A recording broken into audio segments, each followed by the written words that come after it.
ರಾಜ್ಯ ಕ್ಯಾಬಿನೆಟ್ ಸಂಪುಟ ವಿಸ್ತರಣೆಗೆ ಕೌಂಟ್ಡೌನ್ ಶುರುವಾಗಿದೆ. ಇವತ್ತು ಸಂಜೆ ದೆಹಲಿಗೆ ಸಿಎಂ ಡಿಕೆ, ಮಾಜಿ ಸಿಎಂ ಸಿದ್ದರಾಮಯ್ಯ, ಇನ್ನು ಕೆಪಿಸಿಸಿ ಅಧ್ಯಕ್ಷ ಹರಿಪ್ರಸಾದ್ ಹೋಗಲಿದ್ದಾರೆ.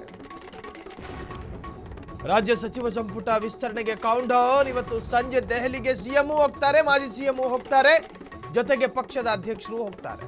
ಸಿಎಂ ಮಾಜಿ ಸಿಎಂಗೂ ಮುನ್ನವೇ ಒಂದಷ್ಟು ಎಂಎಲ್ಎಗಳು ಕೂಡ ಲೋಕ್ ಜಾಂಡಾ ಊರಿರ್ತಾರೆ. ದೆಹಲಿಗೆ ಗಂಟು ಮೂಟೆ ಕಟ್ಟಿದ ಶಾಸಕರು ಮತ್ತು ಪರಿಷತ್ ಸದಸ್ಯರು.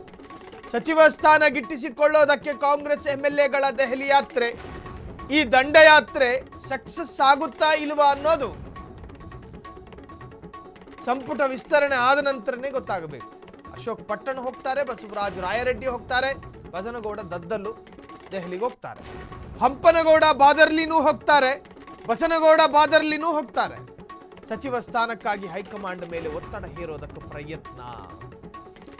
ಇದು ಡಿಕೆ ಶಿವಕುಮಾರ್ ಸರ್ಕಾರದ ಎರಡನೇ ಹಂತದ ಕ್ಯಾಬಿನೆಟ್ ರಚನೆ. ಮೊದಲನೇ ಹಂತದಲ್ಲಿ 13 ಜನ ಪ್ರಮಾಣ ವಚನ ಸ್ವೀಕಾರ ಮಾಡಿದ್ರಲ್ಲ, ಆ ಸುತ್ತಿನಲ್ಲಿ ಬಹುತೇಕರು ಸಿದ್ದರಾಮಯ್ಯರ ಕ್ಯಾಬಿನೆಟ್ನಲ್ಲಿದ್ದವರೇ. ಸತೀಶ್ ಜಾರಕಿಹೊಳಿ ಅಲ್ಲೂ ಇದ್ರು, ಇಲ್ಲೂ ಇದ್ರು. ಕೆಜೆ ಜಾರ್ಜ್ ಅಲ್ಲೂ ಇದ್ರು, ಇಲ್ಲೂ ಇದ್ರು. ಈ ಬಾರಿ ಯಾರ್ಯಾರು ಇರ್ತಾರೆ? ಎಸ್, ಫ್ರೀಡಂ ಟಿವಿಯಲ್ಲಿ ಸಂಭಾವ್ಯ ಸಚಿವರ ಪಟ್ಟಿ we are going to reveal.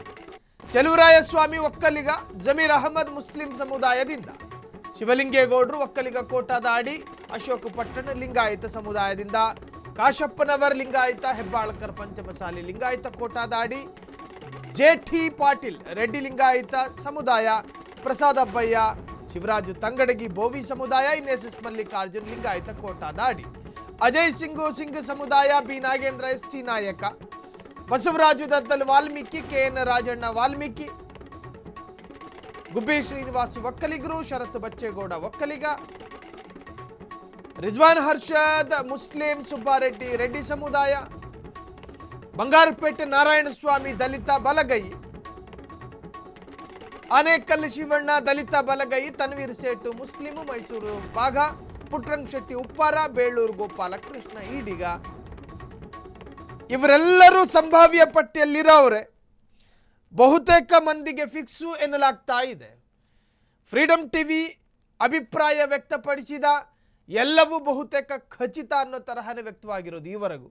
So ಹಾಗಾಗಿ ಈ ಸಂಭಾವ್ಯ ಪಟ್ಟಿಯಲ್ಲಿ ಉಲ್ಲೇಖಗೊಂಡಿರುವ ಹೆಸರುಗಳು ಎರಡನೇ ಸುತ್ತಿನ ಡಿಕೆ ಶಿವಕುಮಾರ್ ಅವರ ಸಂಪುಟ ವಿಸ್ತರಣೆಯಲ್ಲಿ ಪಕ್ಕಾ ಆಗೋದ್ರಲ್ಲಿ ಯಾವುದೇ ಸಂದೇಹ ಬೇಡ. ರಾಜಕೀಯ ವಿಶ್ಲೇಷಕರು ಕೂಡ ಇದೇ ಅಭಿಪ್ರಾಯವನ್ನು ಪಡ್ತಿದ್ದಾರೆ. ಹಾಗಾಗಿ ಎಲ್ಲೋ ಒಂದು ಕಡೆ ಈ ಸಂಭಾವ್ಯರಿಗೆ ಸ್ವಲ್ಪ ಸಮಾಧಾನ ಇದೆ. ಡಿಕೆ ಶಿವಕುಮಾರ್, ಸಿದ್ದರಾಮಯ್ಯ, ಬಿಕೆ ಹರಿಪ್ರಸಾದ್ ಎಲ್ಲರೂ ಕೂಡ ಇವತ್ತು ಸಂಜೆ, today evening, Bengaluru to Delhi ಹೋಗ್ತಾರೆ. ಅವರು ಹೋಗಿ ರೀಚ್ ಆಗುವ ಮುನ್ನವೇ ಒಂದಷ್ಟು ಎಂಎಲ್ಎಗಳಲ್ಲಿ ಕೂತಿರ್ತಾರೆ. ರಾಜಕೀಯ ಸ್ವಾಭಾವಿಕ, ಮನುಷ್ಯ ಸ್ವಾಭಾವಿಕ. ಎಂಎಲ್ಸಿ ಆದವನಿಗೆ ಎಂಎಲ್ಎ ಆಗಬೇಕು, ಎಂಎಲ್ಎ ಆದವನಿಗೆ ಮಂತ್ರಿ ಆಗಬೇಕು, ಮಂತ್ರಿ ಆದವನಿಗೆ ಎಂಪಿ ಆಗಬೇಕು, ಎಂಪಿ ಆದವನಿಗೆ ಮತ್ತೊಂದು ಮಗದೊಂದು. ಈ ಬಾರಿ ನಮ್ಮ ಸಮುದಾಯದ ಇಂತಹ ನಾಯಕನಿಗೆ ಮಂತ್ರಿ ಸ್ಥಾನ ಸಿಗಬೇಕು ಅಂಥೇಳಿ ಕೆಲ ಕ್ಷೇತ್ರಗಳ ಮತದಾರ ಪ್ರಭುಗಳು, ಕೆಲ ಕ್ಷೇತ್ರಗಳ ನಾಯಕನ ಹಿಂಬಾಲಕರೆಲ್ಲರೂ ಕೂಡ ಒತ್ತಡ ಹಾಕುವಂಥ ಪ್ರಯತ್ನಗಳು ಈ ಹಿಂದಿನಿಂದಲೂ ಕೂಡ ನಾವು ಗಮನಿಸ್ತಾ ಇದ್ದೀವಿ. ಇರುವುದು 1.25 ವರ್ಷ ಆಡಳಿತ ಅಷ್ಟೇ. ಡಿಕೆ ಶಿವಕುಮಾರ್ ಅವರ ಕೈಯಲ್ಲಿರೋದೀಗ 1.25 ವರ್ಷ.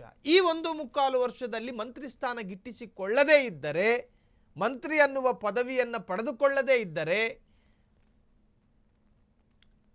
ನಿಜಕ್ಕೂ ಹತಾಶರಾಗೋ ಸಾಧ್ಯತೆಗಳಿದ್ದಾವೆ ಕೆಲವೊಂದು ಸಂಭಾವ್ಯ ಮಿನಿಸ್ಟ್ರುಗಳು ಅಥವಾ ಆಕಾಂಕ್ಷಿಗಳು. ಹಾಗಾಗಿ ಈ ಬಾರಿ ಪಟ್ಟು ಹಿಡಿದಾದರೂ ಸ್ಥಾನ ಗಿಟ್ಟಿಸಿಕೊಳ್ಬೇಕು.